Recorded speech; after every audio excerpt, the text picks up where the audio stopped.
kesehatan, sehingga kita bisa melakukan diseminasi tentang penerapan budaya positif yang ada di SD Negeri Gading.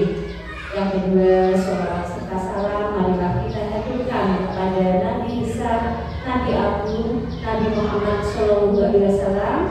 Semoga kelak di akhir kita senantiasa mendapatkan syafaatnya. Amin amin amin.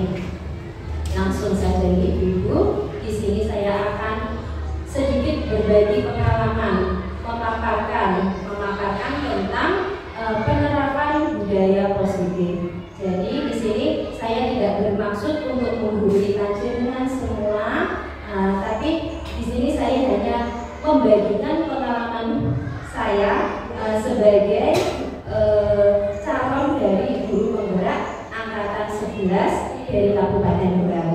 Okay?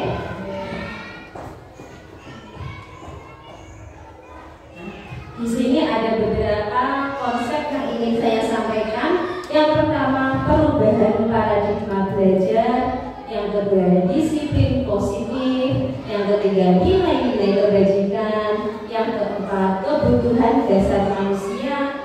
Yang kelima, motivasi perilaku manusia. Selanjutnya ada posisi kontrol dan ada keyakinan kelas serta segitiga restitusi. Panjenengan sudah sering nopo nate kira nopo boten kata-kata seperti ini. Nopo nembe iki. Nanti kita tes sama-sama nggih. Di sini pembelajaran dengan paradigma baru. Apa yang dimaksud dengan pembelajaran dengan paradigma baru? Yaitu pembelajaran yang dirancang berdasarkan prinsip pembelajaran berdiferensiasi sehingga para peserta didik belajar sesuai dengan kebutuhan berdasarkan tahap perkembangan sesuai teori psikologi modern untuk mewujudkan profil pelajar Pancasila. Jadi di sini saya akan memberikan gambaran kalau putra putri panjenengan sedanten itu berbeda nih. Terus mana ada yang suka mungkin sepak bola, ada yang suka matematika, ngerti?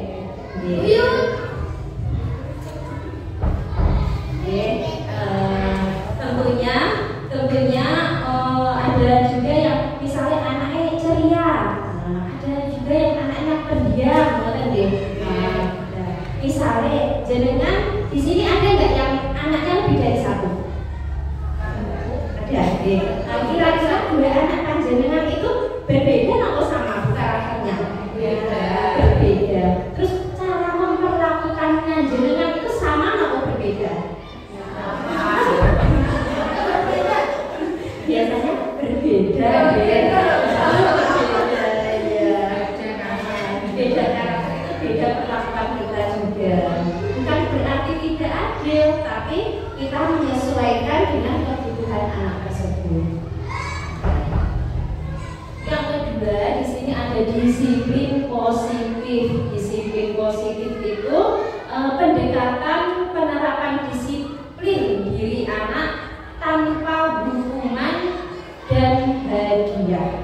Disiplin positif perlu ditetapkan baik dalam lingkungan keluarga maupun lingkungan sekolah. Dengan adanya disiplin positif tersebut, diharapkan kekerasan dapat dihindari. Nah, kita sebagai pendidik, sebagai orang tua, kita dituntut untuk menciptakan peserta didik yang memiliki disiplin diri sehingga mereka berperilaku mengacu pada nilai-nilai kebajikan dan memotivasi intrinsik dalam perubahan perilaku ke arah yang lebih baik.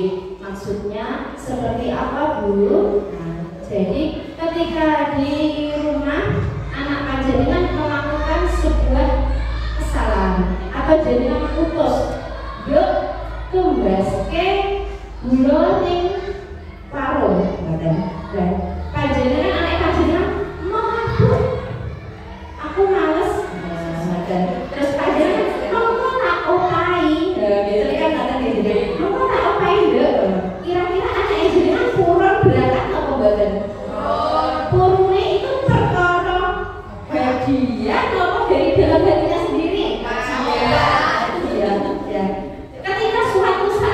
Menawi anake panjenengan boten diparingi hadiah kira-kira mau apa boten?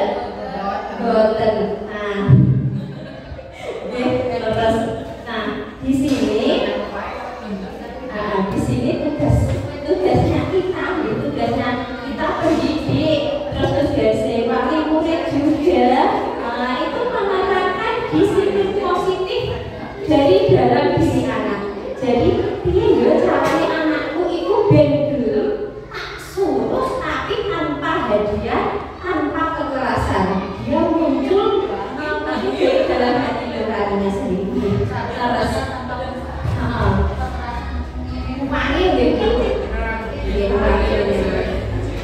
tapi perlu dicoba. Misalnya coba lagi, kita ulangi lagi. Selanjutnya di sini ada nilai-nilai kebajikan. Nilai-nilai kebajikan itu nilai-nilai kebaikan yang harus kita tanamkan pada diri anak. Ada 3, yaitu tentang profil pelajar Pancasila. Jadi mungkin anak panjenengan sudah pernah mendengar, sudah pernah melakukan juga apa itu profil pelajar Pancasila. Ada beriman dan bertakwa kepada Tuhan Yang Maha Esa. Misalkan kalau di SDGD setiap hari Jumat itu ada kultum. Nah itu berarti sudah menerapkan beriman dan bertakwa terhadap Tuhan Yang Maha Esa serta berakhlak mulia. Berakhlak mulia kados arek panjenengan saling sama Bapak Ibu guru, itu juga berakhlak mulia. Berkebinekaan global, berkebinekaan global itu anak-anak itu tidak hanya belajar dari sekolah, tapi bisa belajar dari film YouTube. Nah itu sudah termasuk berkebinekaan global. Gotong royong, mandiri, kreatif dan bernalar kritis. Selanjutnya dari Ibu Primarius program atau PIP, nilai kebajikannya ada toleransi, rasa hormat, integritas, mandiri, menghargai, antusias, empati, keingintahuan, kreativitas, kerjasama, percaya diri, dan komitmen. Pasti jenengan pengen kan anak jenengan percaya diri? Apa pengen anak jenengan rendah diri? Betul kan? Selanjutnya dari keterampilan hidup atau lifestyle. Nilai yang disepakati yaitu dapat dipercaya, lurus hati, pendengar yang aktif, tidak meremehkan atau merendahkan orang lain, dan memberikan yang terbaik dari dirinya sendiri. Di sini saya memiliki pertanyaan pemantik. Nanti panjenengan jawab ya. Ibu Ambar, seorang guru wali kelas 2A di SD Pelita Hati. Beliau sedang bingung menghadapi oleh salah satu murid di kelasnya yang bernama Doni. Beberapa anak di kelas 2A telah datang padanya dan mengeluhkan Doni yang sering kali meminta bekal makan siang mereka dengan paksa. Jika Anda menghadapi situasi seperti Ibu Ambar, apa yang akan Anda lakukan? Nah, kira-kira bagaimana panjenengan kira-kira akan melakukan apa untuk Mas Doni? Mas Doni ku senengane jaluki makanane koncone ngoten. Ceritane ngoten. Kira-kira panjenengan pripun? Arep dikapake yo Mas Doni iki?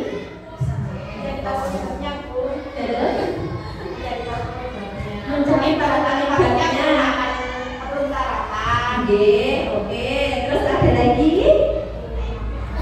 Apa rasa jenengan main piye Mas? Oh itu jauh gimana? Boten. Betul sekali tadi jawaban dari budaya Mbak Novi, kita harus mencari tahu penyebabnya terlebih dahulu. Karena segala sesuatu yang anak-anak kita lakukan itu pasti ada alasannya, meskipun alasannya itu nanti baik ataupun buruk. Nah, di sini ada kebutuhan dasar manusia. Kebutuhan dasar manusia itu segala sesuatu yang harus kita lakukan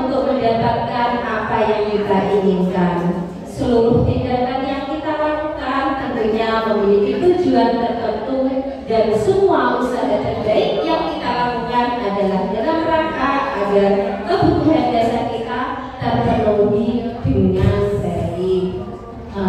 Tentunya jenengan tadi ke sini itu nanti ada maksud dan tujuannya kan, nggih? Nggak mungkin jenengan ke sini tanpa tujuan. Tujuannya jenengan apa ya, Ibu? Menghadiri. Di sini saya akan menjelaskan 5 kebutuhan dasar manusia menurut Dr. William Glasser. Dr. William Glasser itu seorang psikolog, ya. Jadi dia membagi kebutuhan dasar manusia itu menjadi 5. Yang pertama, bertahan hidup. Untuk bertahan hidup, kebutuhan yang bersifat fisiologis untuk bertahan hidup, misalkan dia ingin memenuhi kesehatannya, rumah dan makanan. Apa yang akan terjadi bila seorang manusia tidak sehat, tidak punya rumah dan tidak makan? Nah, ya salah satunya mungkin itu ya Bu, gelandangan. Otomatis hidupnya itu berantakan seperti itu ya Bu. Yang kedua, kasih sayang dan rasa diterima. Sudah punya rumah, makan setiap hari, sehat, tapi tidak mendapatkan kasih sayang dari orang di sekelilingnya. Apa yang akan terjadi? Pelampiasan. Otomatis dia itu di luar akan mencari pelampiasan dari jahat begitu. Terus yang ketiga ada penguasaan. Penguasaan di sini berarti berhubungan dengan kekuatan untuk mencapai sesuatu, menjadi yang terbaik, menjadi terakhir, untuk diakui prestasinya. Aku ini loh wong sing paling pintar dan jarang ada bukti, maksudnya nomor 3 ini. Terus selanjutnya kebebasan. Kebebasan itu kebutuhan akan kemandirian, otonomi, memiliki pilihan dan mampu mengendalikan arah hidup seseorang. Anak-anak dengan kebutuhan kebebasan yang tinggi menginginkan pilihan. Mereka perlu banyak gerak, suka mencoba-coba, tidak terlalu terpengaruh oleh orang lain. Nah, ini yang biasa kita lihat di sekitar anak-anak kita.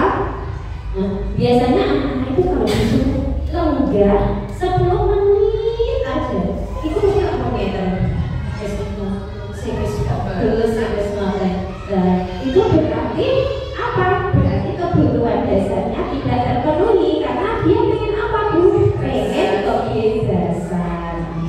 Terus yang terakhir kesenangan. Kebutuhan manusia yang terakhir itu kesenangan. Wis duwe omah, wis duwe mangan, pun sehat, terus dapat kasih sayang dari orang sekeliling, terus bisa menguasai dirinya dan orang lain, bebas. Aku pengen rekreasi kesana kemari bebas. Tentunya itu untuk apa? Untuk mencapai kesenangan. Ketika kelima kebutuhan dasar manusia ini sudah terpenuhi, kira-kira berarti kita itu gimana ya Ibu? Senang nggih? Senang nggih. Tentu kita merasa senang jika kebutuhan dasar kita terpenuhi. Kembali ke persoalan yang tadi, Mas Doni. Mas Doni itu suka mengambil makanan temannya. Kira-kira kebutuhan dasar manusia apa yang ingin dipenuhi Mas Doni? Bertahan hidup. Jadi dia itu lapar. Misalnya kenapa itu dia lapar Ibu? Jadi gak dibawain bekal ibunya semalam, soalnya ibunya gak nonton. Dan kita sebagai guru tidak boleh mengecap anak itu. Wah itu dia masuk iso menjauhin. Tapi kita cari tahu alasannya. Setelah kita cari tahu alasannya, kita sama anak-anak, sama Mas Doni tersebut mencari solusi. Nah, solusinya seperti apa Ibu? Mungkin kita bisa meminta maaf. Nah, Mas Doni bisa minta maaf ke teman-temannya tersebut, terus berjanji tidak mengulangi. Terus bisa juga nanti uang sakunya bisa dibuat untuk beli jajan di kantin. meminta-minta makanan temannya. Kalau tidak sanggup, Bu.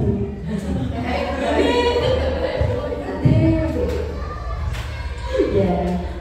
Sini ada motivasi perilaku manusia. Jadi manusia itu memiliki motivasi untuk hidup. Motivasi itu bisa berasal dari luar dan bisa dari dalam diri manusia itu sendiri. Motivasi ekstrinsik atau motivasi yang berasal dari luar itu biasanya anak melakukan segala sesuatu itu untuk menghindari ketidaknyamanan atau hukuman. Ada juga untuk mendapatkan imbalan penghargaan dari orang lain. Contohnya tadi Kadinan diajak diutus tugas tugas Inggris. Itu berarti tadi untuk apa? Mendapatkan apa itu? Mendapatkan imbalan. Berarti itu motivasinya kan dari luar dari panjenengan. Itu yang termasuk motivasi ekstrinsik. Sedangkan untuk motivasi intrinsik itu yang berasal dari diri anak sendiri, muncul dari dalam diri anak sendiri. Oh, aku pengen bantu ibu aja, ibuku gak capek. Kira-kira bisa nggak ya kita menerapkan anak kita seperti itu? Sakit ibu-ibu ya, sakit. Motivasi intrinsik itu untuk menjadi orang yang mereka inginkan dan menghargai diri sendiri dengan nilai-nilai yang dipercayai. Apa yang akan kita lakukan? Apa yang akan kita lakukan ketika anak-anak kita melakukan kesalahan? Di sini ada hukuman, konsekuensi, dan restitusi. Kira-kira kalau anaknya panjenengan melakukan kesalahan, jenengan kasih hukuman, kasih konsekuensi, atau jenengan kasih restitusi, Ibu? Biasanya sini dijelaskan dulu hukuman itu tidak direncanakan sebelumnya. Jadi ketika anak melakukan kesalahan langsung kita omeli murid tidak tahu apa yang akan terjadi atau tidak pernah dilibatkan.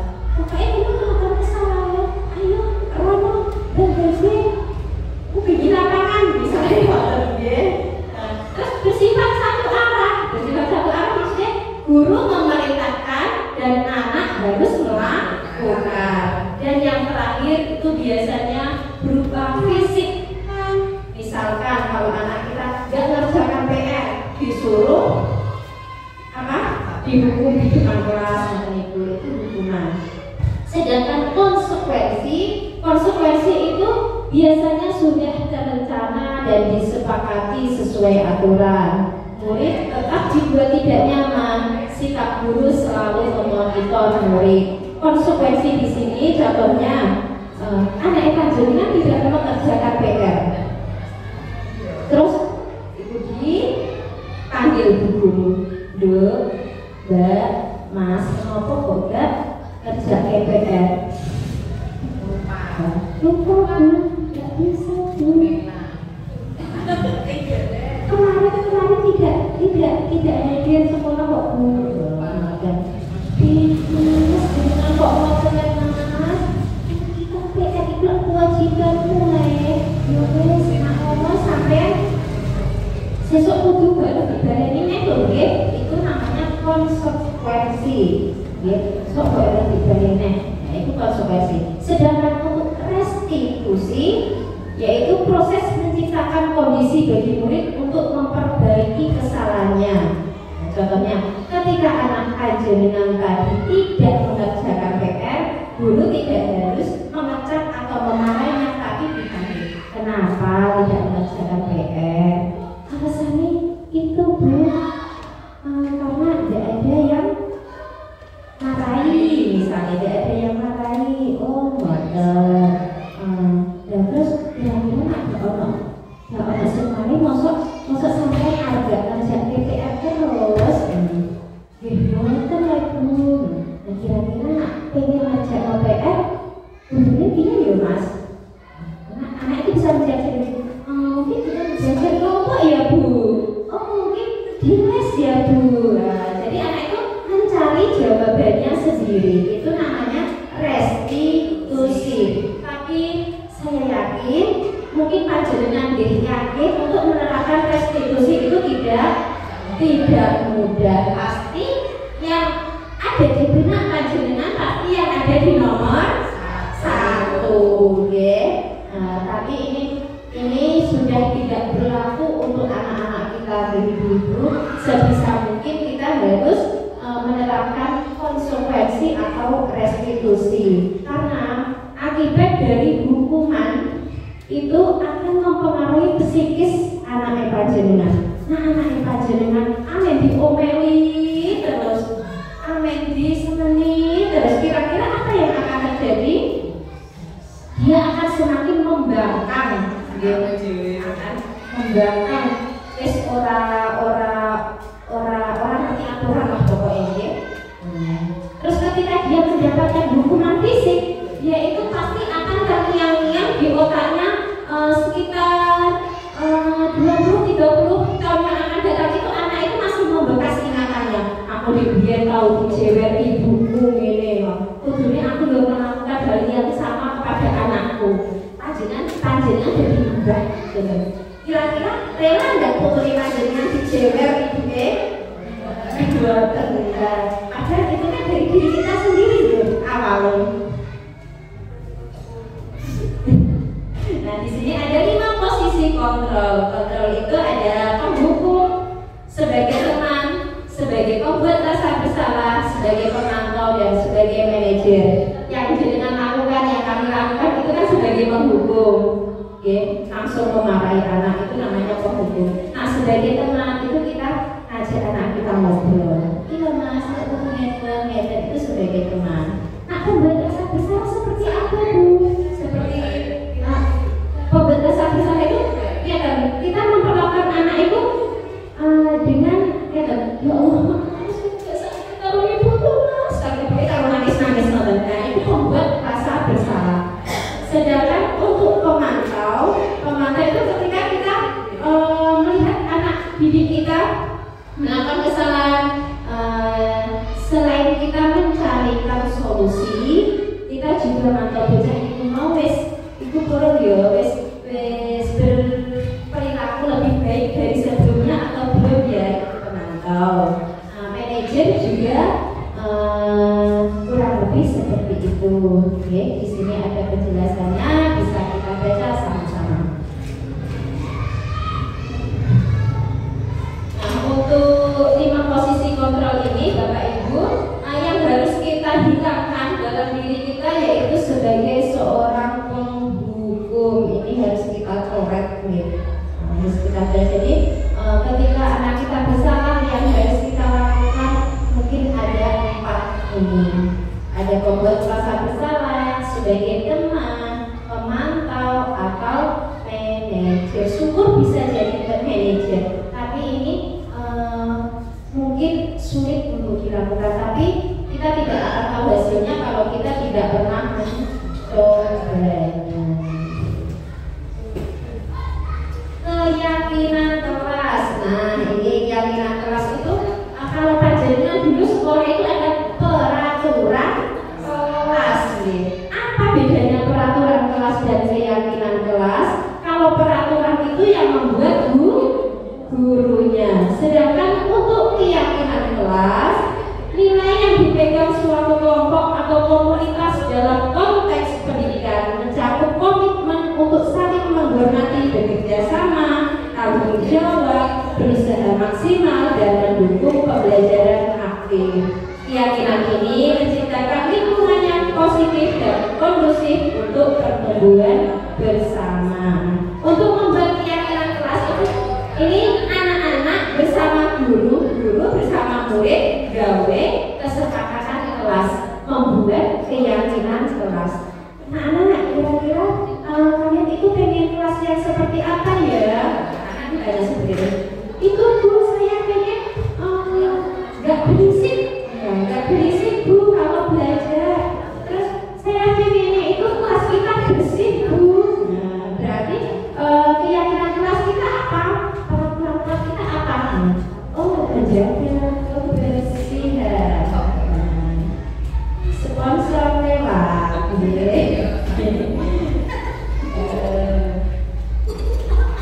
Selanjutnya ada pembentukan keyakinan kelas. Cara pembentukan keyakinan kelas ada beberapa cara, yaitu bersikap abstrak, berupa pernyataan universal, dibuat dalam pernyataan positif. Nah, di sini kalau membuat keyakinan kelas itu kita tidak boleh memakai kata jangan atau tidak. Misal, jangan membuang sampah sembarangan, itu buat apa? Tapi harusnya bagaimana ibu? Buanglah sampah pada tempatnya. Jangan buat gaduh di kelas. Jadinya seperti apa? Ciptakan lingkungan yang tertib dan kondusif, misalkan seperti itu. Jangan berangkat telat, misalnya. Berarti apa? Berarti apa itu? Berangkat tepat waktu. Jadi kita menghindari kata yang berkonotasi negatif atau jangan, itu tidak boleh, ya. Nah, untuk menerapkan sebuah keyakinan, sebuah peraturan, itu ada yang namanya segitiga restitusi. Segitiga restitusi itu proses dialog antara guru dengan murid, antara orang tua dengan anak, untuk dapat menghasilkan murid yang mandiri dan bertanggung jawab. Nah, di sini ada 3 posisi kontrol atau 3 peran. Yang pertama itu menstabilkan identitas. Jadi kita tanya anak kita, "Nak, tadi kamu kesalahannya apa ya?" "Oh, saya ngambil uang temanku, Bu." Misalnya ngoten. Terus kita tidak boleh langsung mengejudge anak itu pencuri, tidak boleh begitu. Kita harus validasi tindakan yang salah. Kita tanya, "Nah, kenapa kamu kok mencuri uang temanmu?" Ternyata jawabannya kira-kira apa, Bu?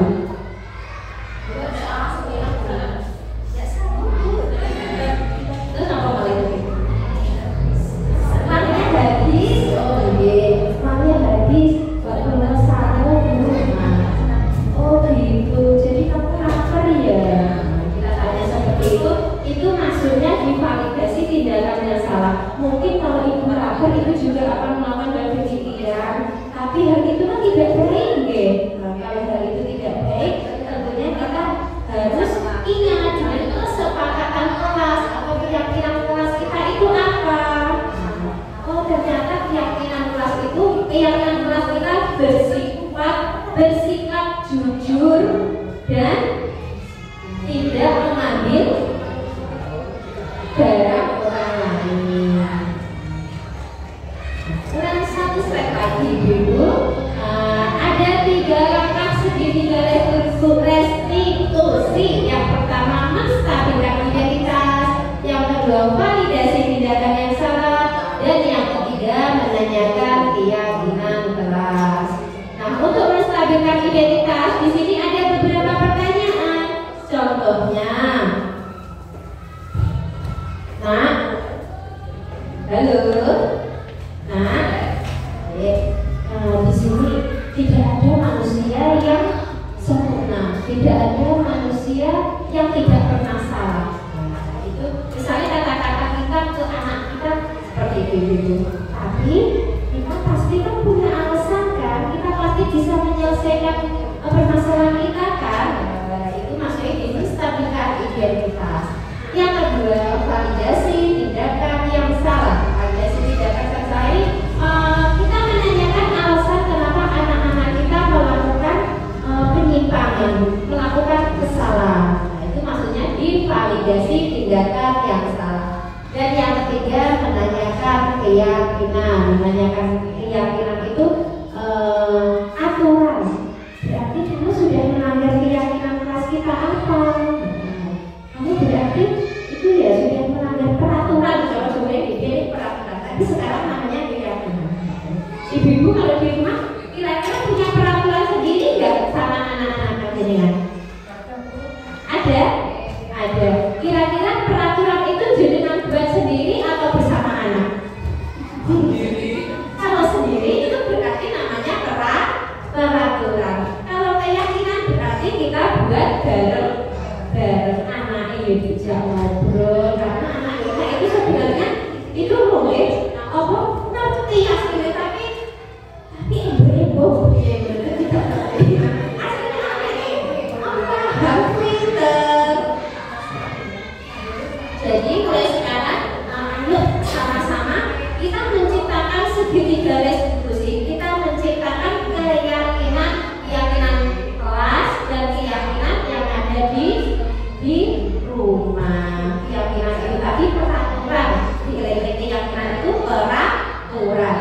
peraturan itu dibuat, satu pihak dibuat ibunya sendiri, dibuat bapaknya sendiri, tapi kalau keyakinan dibuat antara anak dan orang tua, anak dan guru. Mungkin dari sini ada yang ditanyakan, betul? Betul, jelas ibu ya. Alhamdulillah. Demikian paparan materi kami tentang disiplin positif. Terima kasih sudah hadir sampai rawuh. Kalau ada salah kata dan sikap mungkin yang kurang berkenan dihadiri panjenengan semua, kami mohon maaf yang sebesar-besarnya. Dimaafkan ya. Demikian, wassalamualaikum warahmatullahi wabarakatuh.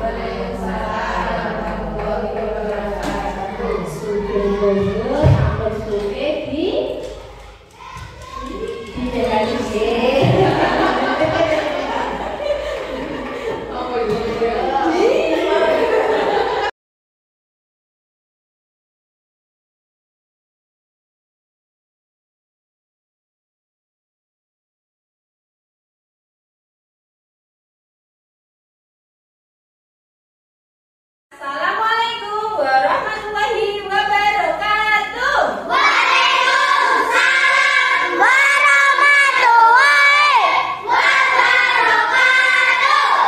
Selamat pagi anak-anak. Pagi. Baiklah, hari ini kita mau membuat keyakinan kelas. Kira-kira anak-anak sudah pernah dengar nggak apa itu keyakinan kelas? Belum? Oke, kalau belum, sekarang Bu Is mau menjelaskan terlebih dahulu apa ya keyakinan kelas. Kalau peraturan kelas sampean nanti pirang badan? Peraturan tata tertib pernah dengar nggak? Pernah. Ya, biasanya kalau di setiap kelas itu ada yang namanya peraturan kelas. Tapi yang akan kita buat nanti keyakinan kelas, ya. Perbedaan antara peraturan kelas dengan keyakinan kelas adalah kalau peraturan itu dibuat oleh gurunya sendiri. Sedangkan untuk keyakinan kelas dibuat antara Bu Is, antara Bu Guru sama anak-anak. Kenapa kok harus keyakinan kelas? Kenapa kok enggak peraturan kelas saja ya Bu? Karena kalau kalian membuat keyakinan kelas itu sesuai dengan hati kalian masing-masing, sesuai dengan keyakinan kalian masing-masing. Setelah kalian nanti membuat keyakinan kelas, ayo kita sepakati sama-sama. Terus nanti kita cap jempol, ya. Cap jempol ditaruh di papan keyakinan kelas, ya. Oke. Sudah paham? Paham. Oke, baiklah. Sebelum itu, Bu Is mau memberikan contoh keyakinan kelas. Ingat ya, keyakinan kelas itu tidak boleh menggunakan kata negatif. Kata negatif itu seperti tidak, jangan, dilarang. Ingat, gak boleh nganggo kata seperti itu. Terus misalnya seperti apa Bu? Misalkan kalau tidak boleh membuang sampah sembarangan, berarti keyakinan kelasnya apa dah? Menjaga lingkungan. Oke, menjaga lingkungan kelas. Tidak boleh bertengkar dengan teman. Berarti apa keyakinan kelasnya? Saling menghargai satu sama lain atau saling rukun bisa. Nanti kalian tulis pakai pulpen. Bu Is bagikan satu lembar untuk kalian masing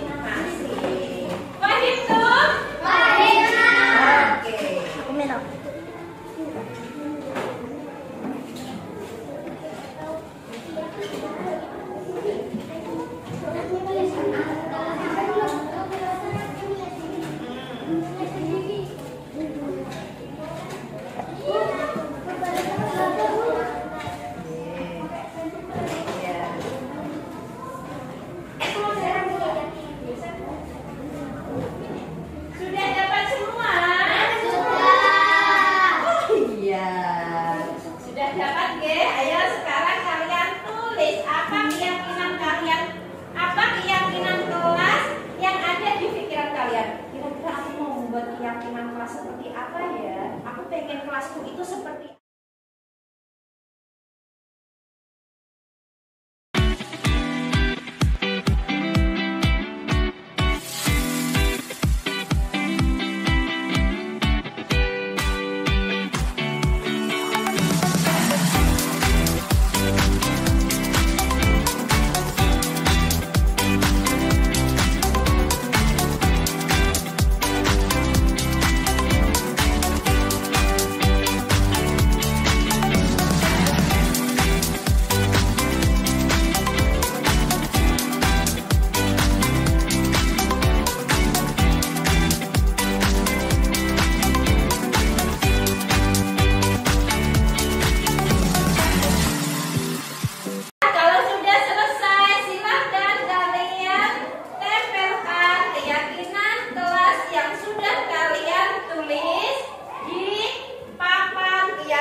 Grup rantau temau grup razia.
Dahulu keyakinan kelas dari masing-masing anak. Nanti kalau misalkan ada yang sama, nanti Bu Is ambil satu saja, ya.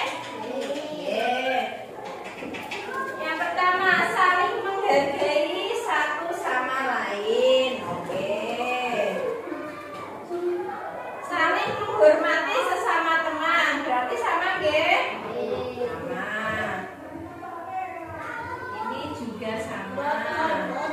Menjaga lingkungan, oke. Menjaga kebersihan kelas sama menjaga lingkungan sama, benar? Menjaga kebersihan kelas, menjaga lingkungan kelas sama, diambil salah satu. Saling menghormati satu sama lain sama, saling rukun, oke. Saling membantu dan menolong, oke. Menghargai teman, oke. Saling merukun sama saling menghargai sudah. Menjaga lingkungan kelas, menghargai satu sama yang lain, oke. Sekarang kita sudah memiliki keyakinan kelas. Keyakinan kelas berapa kita ini? 4. Sudah jadi keyakinan kelasnya kelas 4.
membuat kesepakatan kelas, membuat keyakinan kelas yang sudah kalian sepakati. Terus kalian juga sudah membuat label di sini. Jadi untuk selanjutnya keyakinan kelas kita ini harus kita apakan, Cak?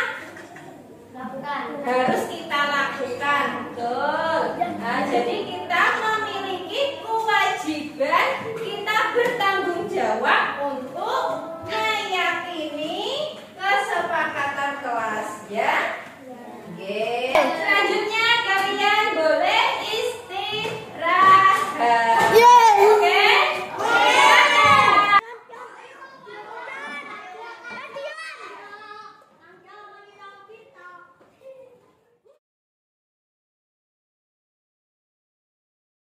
Perkenalkan, nama saya Saji.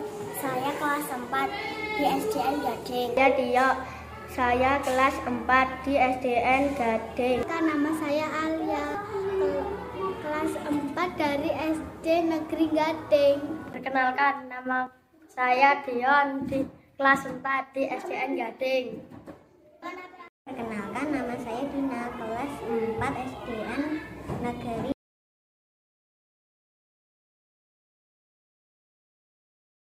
Bahagia,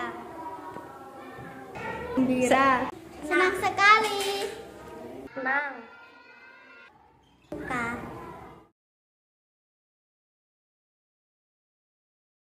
penting sekali, penting, penting sekali, penting sekali. bisa menghargai orang lain, Agar menjadi anak disiplin. agar menjadi anak yang baik, Agar menjadi anak yang bertanggung jawab. dengan belajar menjadi nyaman.